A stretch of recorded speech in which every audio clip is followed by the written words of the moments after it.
ان الحمد للہ وحدہ والصلاة والسلام علی من لا نبی بعدہ۔ آج ہم اللہ تعالیٰ کی توفیق سے چھٹے پارے کا مطالعہ کریں گے کہ اس کے اندر اللہ رب العالمین نے کون سے خاص جو مضامین جو ہے وہ نازل فرمائے ہیں، کون کون سی خاص باتیں ہمیں ارشاد فرمائی ہیں۔ چھٹے پارے کا آغاز جو ہے وہ اس آیت سے ہوتا ہے، اعوذ باللہ السمیع العلیم من الشیطان الرجیم من ہمزہ ونفخہ ونفثہ، لا يحب الله الجهر بالسوء من القول الا من ظلم وكان الله سميعا عليما۔ اللہ رب العالمین، اللہ احکم الحاکمین، اللہ رب الرحمن اپنے مقدس تین کلام قرآن کریم میں ارشاد فرماتے ہیں، لا يحب اللہ، اللہ تعالیٰ اس بات کو پسند نہیں فرماتے، بالسوء کسی برائی کو، جہر بالسوء کسی برائی کو اونچی آواز میں بیان کیا جائے، لوگوں کے سامنے کسی کی برائی کو رکھا جائے، الا من ظلم، لیکن یہ کہ اگر کسی پر ظلم ہوا ہو، اگر آپ پر ظلم ہوا ہے تو آپ اس برائی کے خلاف جو ہے وہ کھڑے ہو سکتے ہیں، لوگوں کے درمیان بات کر سکتے ہیں، لیکن ویسے کسی کی کوئی چھوٹی موٹی برائی پتہ چل جائے تو اسے لوگوں کے اندر اچھالنا یہ جائز نہیں ہے، ٹھیک ہے نا۔ کسی کے گھر کے حالات کو لوگوں کے سامنے ایسے اچھالتے رہنا، وہ اس طرح کرتا ہے گھر میں، اس طرح، گھر کا معاملہ گھر میں رہنے دیں۔ اگر آپ پر ظلم ہوا ہے تو پھر آپ اس کے خلاف کھڑے ہو سکتے ہیں کہ بھی مجھ پر یہ ظلم ہوا ہے تو میں، یہ بات ہے۔ تو یہاں اللہ رب العالمین نے اس بات کا تذکرہ فرمایا۔ اس کے بعد یہ جو پارہ ہے، چھٹا پارہ، اس کے اندر سورہ نساء کا کچھ حصہ ہے اور آگے سورہ مائدہ شروع ہو جاتی ہے۔ تو سورہ نساء کے اندر اللہ رب العالمین نے یہاں پر دو باتیں خصوصی طور پر بیان فرمائی۔ ایک تو یہودیوں کا رد فرمایا کہ یہودی جو ہے وہ سیدنا عیسیٰ علیہ السلام کے بارے میں کہتے تھے کہ ہم نے ان کو جو ہے وہ ان کو برا بھلا بھی کہتے تھے، مانتے بھی نہیں تھے، اللہ کا نبی نہیں مانتے تھے، اور ان کو جو ہے وہ کہتے تھے کہ یہ جو ہے وہ ہم نے اس کو سولی دے دیا ہے۔ تو اللہ تبارک تعالیٰ نے اس کا رد فرمایا۔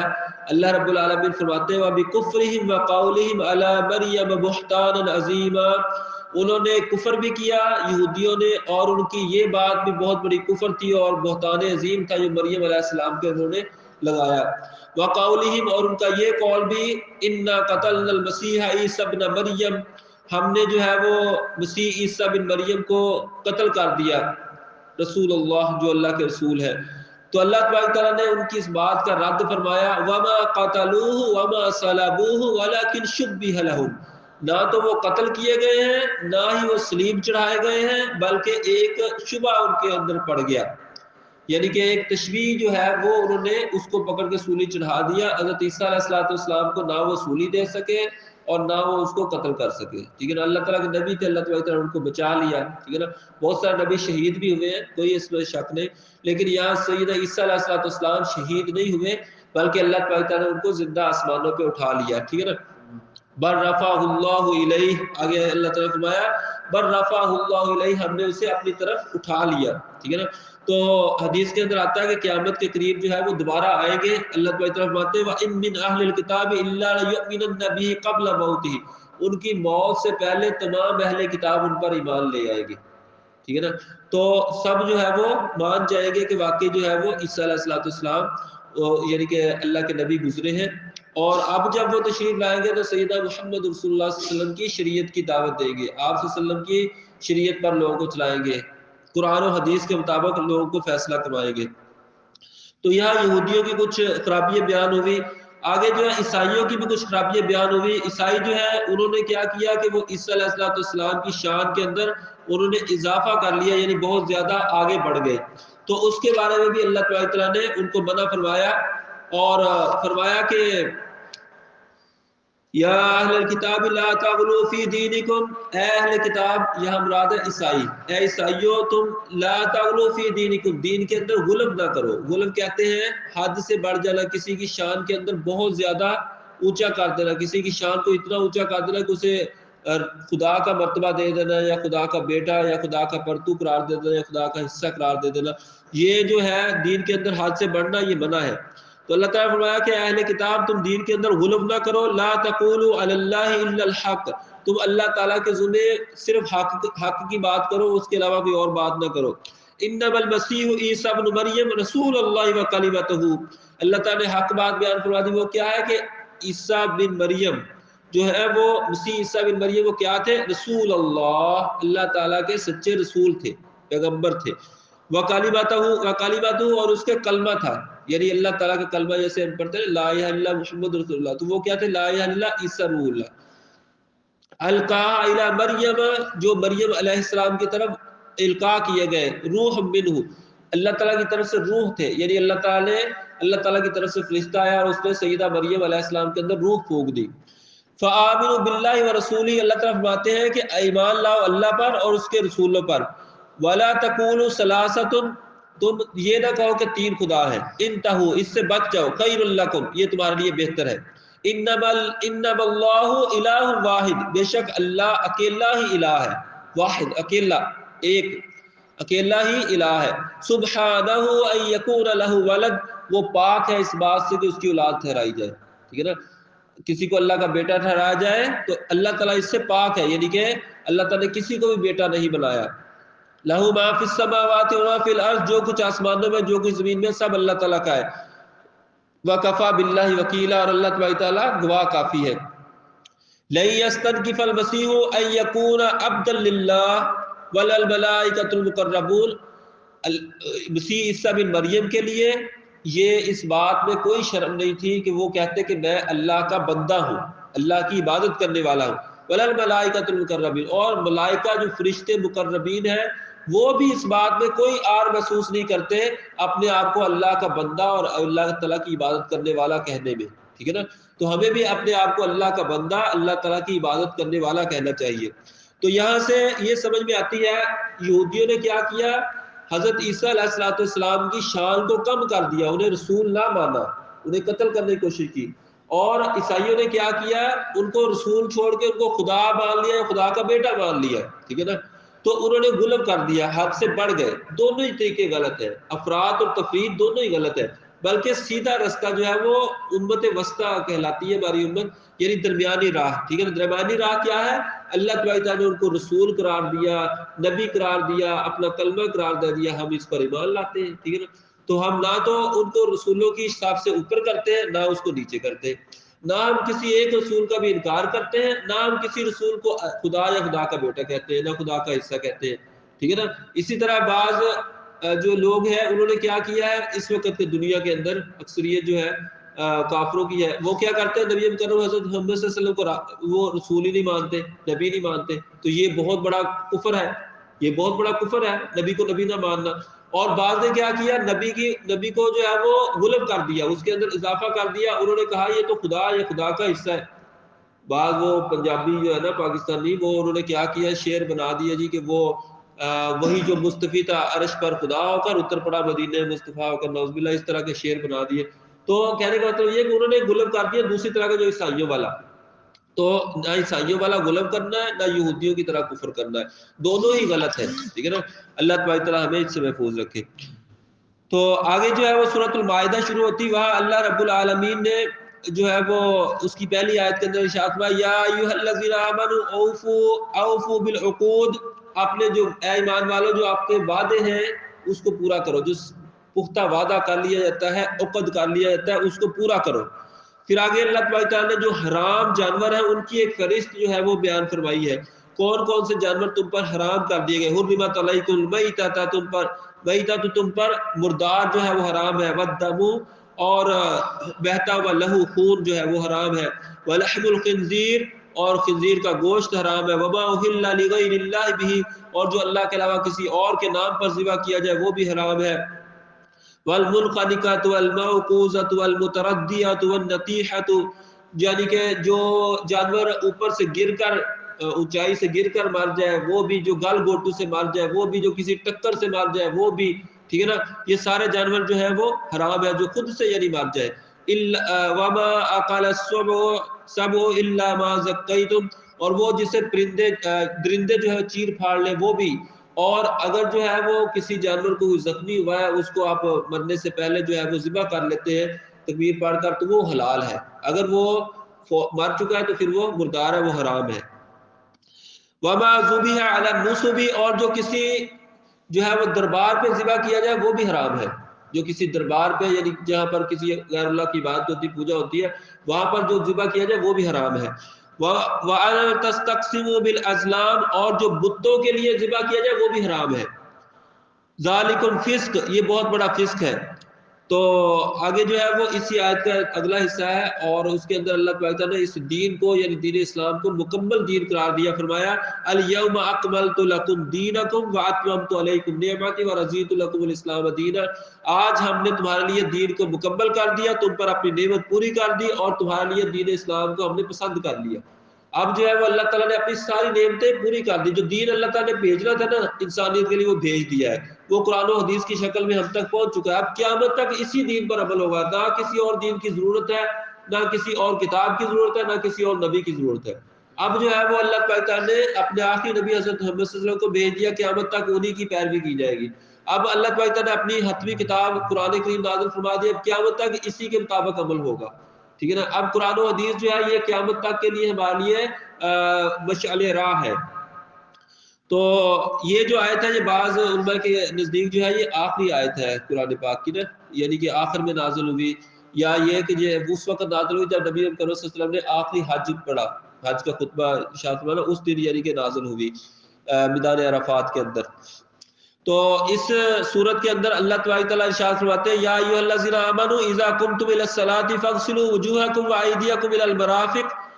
اے ایمان والو جب تم نماز کے لیے کھڑے ہونے لگو تو کیا کرو, فاغسلوا وجوہکم اپنے چہروں کو دھو لو, وایدیکم الی المرافق اپنے ہاتھوں کو کوہنیوں تک کیا کرو دھو لو, وامسحوا برؤوسکم اپنے سروں کا کیا کر لو مسح, وارجلکم الی الکعبین اور پاؤں کو ٹخنوں تک دھو لو.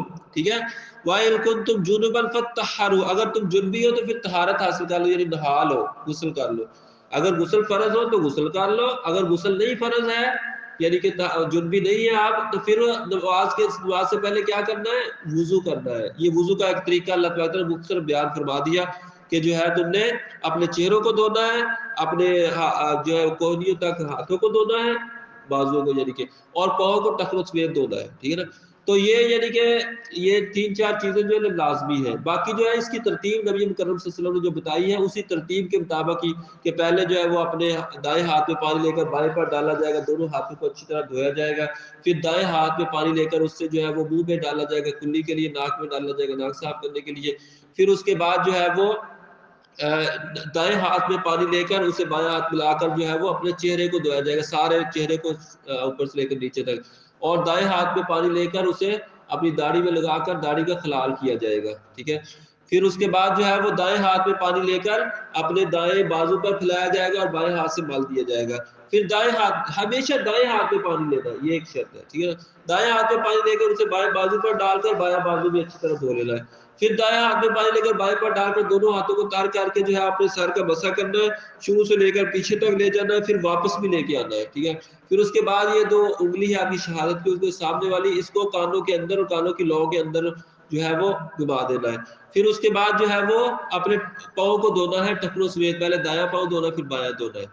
تو یہ ہے آپ کا یعنی وضو کا صحیح طریقہ. تو فرمایا کہ ان کنتم جنبا فطہروا اگر تم جنبی ہو تو پھر طہارت حاصل کر لو. پھر کیا کرنا ہے, غسل کرنا ہے. غسل کا طریقہ کیا ہے, جو جنابت کا غسل ہوتا ہے اس کا طریقہ یہ ہوتا ہے کہ پہلے جو ہے وہ اپنی شرمگاہ کو اچھی طرح دھو لیا جاتا ہے, اور دھونے کے بعد جو ہے اپنے ہاتھوں کو جو ہے وہ پاک کیا جاتا ہے. اس وقت مٹی کے اوپر پھیر کے کیا جاتا تھا, اب بھی اگر مٹی دستیاب ہو تو بہت بہتر ہے, ورنہ جو ہے صابن سے بھی اچھی طرح دھو لیے جا سکتے ہیں. ہاتھوں کو دھونے کے بعد پھر جیسے وضو کرتے ہیں کہ منہ میں پانی ڈالتے ہیں, ناک میں پانی ڈالتے ہیں, چہرہ دھوتے ہیں اور بازو دھوتے ہیں, اس طرح یعنی کہ وضو کی طرح کرنا ہے. اس کے بعد سر کا مسح نہیں کرنا, بلکہ 3 چلو پانی کے لے کر سر کے اندر ڈالنے اور انگلیوں سے خلال کرنا ہے, جڑوں تک کو تر کرنا ہے. پھر اس کے بعد سارے جسم پر پانی بہا لینا ہے کہ جسم کا کوئی حصہ خشک نہ رہے, اور آخر میں پاؤں دھو لینے. تو یہ آپ کا وضو بھی ہو جاتا ہے, غسل بھی ہو جاتا ہے. ٹھیک ہے نا.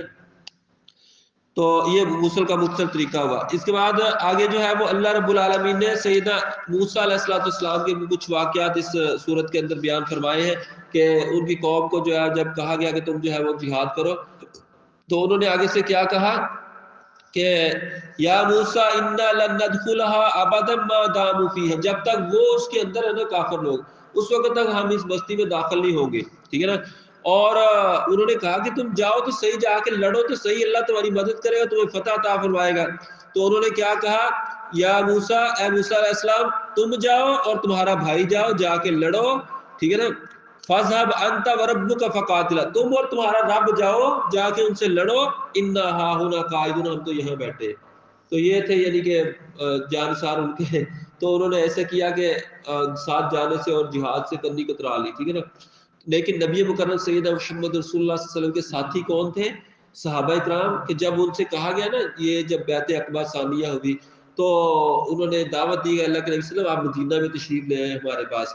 تو ایک سردار نے کھڑے ہو کر کہا کہ آپ دعوت تو دے رہے ہو لیکن یاد رکھنا کہ پھر سارے کافر تمہارے اوپر حملہ آور ہوں گے، پھر تمہیں اس کے خلاف جنگ بھی لڑنا پڑے گی اور اپنے بچوں کو ذبح بھی کروانا پڑے گا.